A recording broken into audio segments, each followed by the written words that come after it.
We're back, dear viewers, with our guest this evening, Mr. Talal Almuhanna, entrepreneur and SME consultant. Mr. Talal, good evening. It's a pleasure to have you again with us on Hala Kuwait. It's always my pleasure. The pleasure is ours, sir. So let's talk first about the subject of starting a business.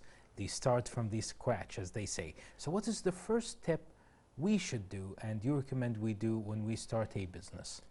Well, starting a business is always like a very hard thing to do. However, you have to think of it in terms of a logical way. You have to study that thing. Think of it as if you're traveling somewhere. You have to explore where you're going to travel, right? So you have to study that country or that area. The same thing, you have to study that endeavor, this business endeavor. So you have to start with a feasibility study. Feasibility study that consists of studying the business from an operational point of view, marketing aspect or point of view, and a financial point of view. Then after all of that, you start implementing whatever you've done in the study. Exactly. So a lot of people are proud of their ideas, and sometimes crazy driven ideas can be successful, and some well organized and well structured ideas can fail. So we're really, it can be misleading to new entrepreneurs or people willing to start their businesses. So how do you know if your idea will work or not? Well, the thing is, first of all, we have to accept this logical rule of thumb. Business is all about risk. When you do a business, you have to accept the risk in that business. It has nothing to do with being organized or not. It has nothing to do with being really well connected or not. It's a bit of everything. So you have to be organized, you have to be well connected, you have to know your industry really well, you have to know your business from a technical point of view really well as well. So all these pieces summed together, plus with some luck of course, mixed all together will push you to success. Exactly. And what about a lot of new entrepreneurs and people who are starting their new businesses or business owners, let's say, the new ones, from being too much focused to step by step in every point, in every piece of the project they focus on, or from neglection. Sometimes they do this whole neglect and they give the responsibility to someone they hire. So it varies from a person to another. So what kind of mistakes new business owners they do? See, the thing is, the entrepreneur or the business owner, small business owner, he or she has to know something called decentralization. They need to be decentralized. They don't need to control everything. They don't need to give from their center all the decisions and control their employees every bit and piece. You know what I mean? Exactly. So, having said that, they have to install the trust between them and their employees. And what about people who are doing their homework really well and starting to do gathering statistics and they want to follow the gathering statistics? Which numbers should you track as a new entrepreneur, a person who starts new business or new business owners? What kind of numbers should you track in your first year? Sure.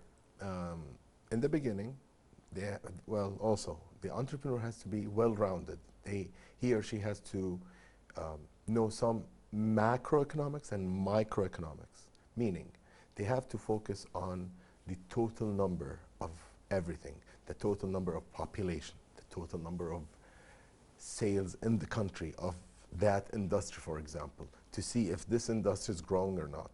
That's in terms of macro.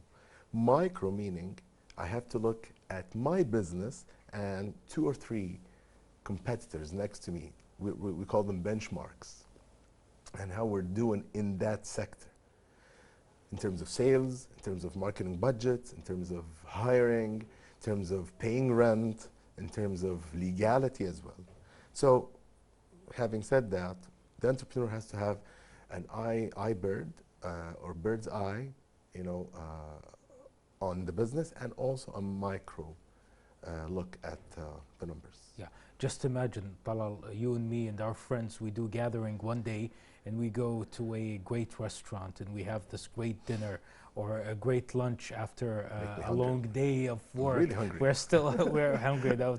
Soon it's going to be dinner time. So imagine we go to this great restaurant and some guy pops up at us, or just a person who pops up at us and say, how do you like the food? Is it delicious? Is it like this, etc.? Then he starts to say that he's the owner of the restaurant and I did this and I did that. What do you like? Sometimes I believe it breaks our privacy. Like I a agree. person, it's really It gentle. happened with me. Yeah, It happened with me. And it's like a real life story. 3 or 4 months ago, one of the business owners came out of the kitchen in one of those big malls here in Kuwait and started talking to us and saying, I did this and I did that. I was like, okay, perfect. The first 5 minutes went by, 10 minutes, 15 minutes, 20 minutes, 30 minutes. I was like, okay, man, I mean, we need to eat. So it has pros and cons. It's good to do marketing, but you need to know when to stop, basically. the first 5 minutes were perfect. Should be more than enough. Yeah, more than enough. So that's why we are really wondering how, like as business, or maybe like a person who owns, like as we mentioned this example, a restaurant or any type of business, like if they met with you or they saw you face to face as a consumer, or they gave you a call about their business, how they what is the perfect way and the appropriate way to learn more about their customers, business owners? Business owners need to be emotionally intelligent. That's the new word in the business world. Not AI, not artificial intelligence. It's next to yeah, it. Exactly the opposite. It plays a big role. Exactly. They, back and forth between AI and emotional intelligence and artificial intelligence. There's always the aspect of a human, intervention, and the business owner has to be emotionally intelligent. He or she needs to know when to stop, when to talk, when to build rapport, and all these kind of things. And what about, they are wondering also, they're saying like, okay, we were talking tonight about how do we know the consumers and know the customers and the emotional intelligence, and we're emotional enough and we're doing this and that, and they're doing great effort, but they want to make it easier as like time management wise and less stressful. So is there any tools you can share with us tonight and for our viewers about how to make it easier to track the business data? Well, believe it or not, we're lucky. I mean, the business owners or the small business owners these days, they're luckier than you and I, because they have artificial intelligence next to them. That's the role of it. Yes. Now, yeah. There are so many, tools that use artificial intelligence to make our lives way easy in terms of business management and in terms of tracking our KPIs, key performance indicators. I don't know if I'm allowed to mention names or not, but they're famous. The artificial intelligence tools in the, for example, in the applications as well.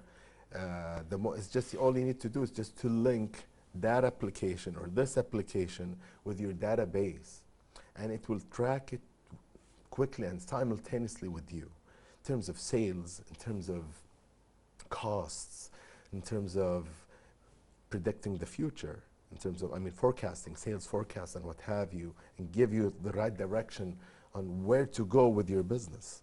So they're lucky.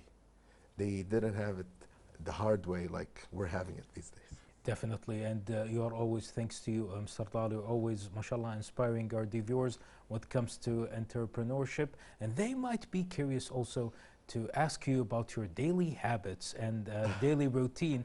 We will answer them about that, but in this report. So next we have a report about the 6 habits of successful people. So we'll have the successful people segment and this report, then we'll be back with our guest this evening. Stay with us.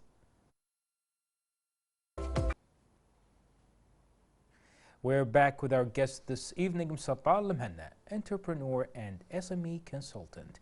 We still have more to come with entrepreneurship and different projects and businesses. Welcome back, Mr. Talal, and such a great and interesting subject we're sharing with our dear viewers this evening. And we would like to know, or like this is one of the bravest questions we were wondering about. And we were talking before during the break about businesses and how you enter a business, but now we'd like to ask you how we can exit a business in a perfect way. Wow, that's a very hard and core question, to be quite honest. Believe it or not, it's one of those obstacles. Many entrepreneurs act oblivious about it. Once they do a feasibility study and let's say they get the right funding, they totally forget how to exit from that business. To exit from a business, you have to set a goal from day one when you start that business.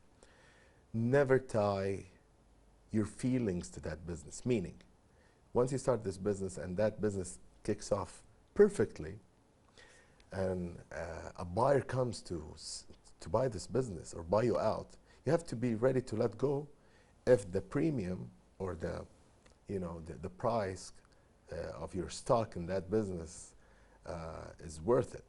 Then you have to let go. Never let your feelings get attached to it. That's number one. Number two, you have to look at your cash and assets.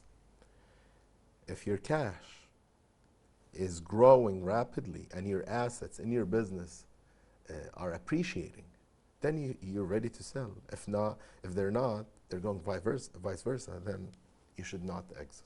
That's really the way they have to think about it. And also, what about I created a business? Some entrepreneurs, we know so far that their work or their favorite job to do is to create businesses, then sell it. So how do you get a business ready to sell as an entrepreneur? Yeah. Well, number one, you have to have steady net income stream in the business. Number two, you have to have a loyal customer base that you own and you're capable of controlling.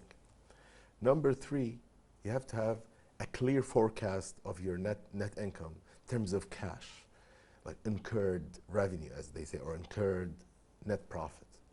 If you have these three, then you're ready. And what about checking? Like some people are having so much focus on their business and they would like to check everything. So what do you recommend they check before closing or selling a business? It's really important. It's considered the last step, I believe so. Any legal problems or breaches, they should overcome it or resolve it. Number two, make sure their cash is incurred and obtained, received in the bank and the account of the company. Number three, no employment issues at all. Once you have these three together, then you're ready.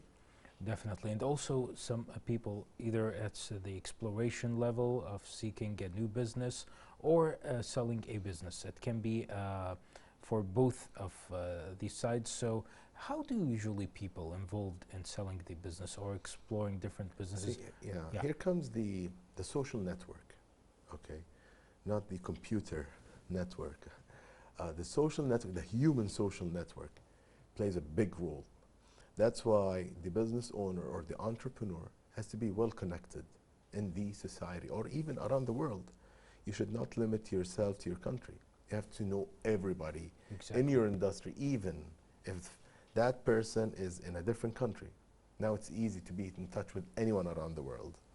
So the more people you know, valuable people or right people as they say, you know, the higher the propensity to sell your business successfully. Exactly. And some people are getting engaged or involved in the market waves. Sometimes some of businesses can run because of the market waves. So when we say waves, I mean like the market trends. It can affect business value. Is it that much effective? Course. If the whole industry is going down, you cannot value your business at premium. It would be, valued at a very low level or a very low price in that case. So you have to also wait for the positive trend in the industry to sell out. Yes. Exactly. And what about valuations and also some flaws that can happen to different businesses and different size of businesses, either huge businesses or medium businesses, like say large businesses or small businesses or medium businesses? It can affect any flaw that can happen. So does a brand name or reputation count in valuation? Yes. When you value a business, let me tell you, let's go one step back. When you Please. value a business, there are three ways to value a business. There is a way called NPV, net present value, discounted by WACC, weighted average cost of capital. And there's the net income multiplier, and there is the book value of the company. When it comes down to the book value, that means the value of the assets of your company, inside your company. Take out from it the liabilities. These assets consist of tangible and intangible. So most of the worth comes from the intangible assets of your business, meaning customer base and reputation. So the higher the customer base, the higher your reputation. Well, that's really great, and we're really thankful to you, Mr. Talal, for being this evening with us on Hala Kuwait. And thank you, sir, for this valuable information you shared with us this evening. We wish you the best of luck with your future endeavors. Likewise. And please also enjoy your evening. Thank you, sir. The viewers, we just had with us Mr. Talal Almuhanna, entrepreneur and SME consultant. And also we have a great exhibition, or let's say a great forum. It's the AI and Cybersecurity GCC Forum kicks off in Kuwait City to promote advanced understanding between global leaders and experts with actionable strategies that innovate the digital future in the region and also beyond. So please stay tuned for more on this in our next report about the AI and Cybersecurity GCC Forum. Let's have a look at it, then we'll be right back. Stay with us.